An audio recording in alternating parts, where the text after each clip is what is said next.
কিছু গুরুত্বপূর্ণ কথা বলবো, প্লিজ ভিডিওটা কেউ স্কিপ করবেন না, সকলে শোনার চেষ্টা করবেন।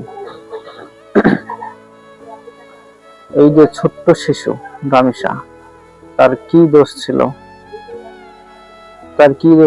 তার প্রতিবেশী তাকে দেখে নিয়ে যে এভাবে নির্যাতন করলো, তার কি কোনো দোষ ছিল? সে কি বা বোঝে এই পৃথিবীর? ছোট্ট মানুষ, কতই বা বয়স, 7-8 বছর বয়স। এই রামিসার কান্না, এই জাতি রামিসার কান্না কি মূল্য দিতে পারবে? এই জাতি রামিসার কি বিচার করতে পারবে? যেখানে ওসমান হাদি ভাইয়ের মতো মানুষের বিচার এই দেশে হয় না, সেখানে রামিসা তো একজন সাধারণ জনতা।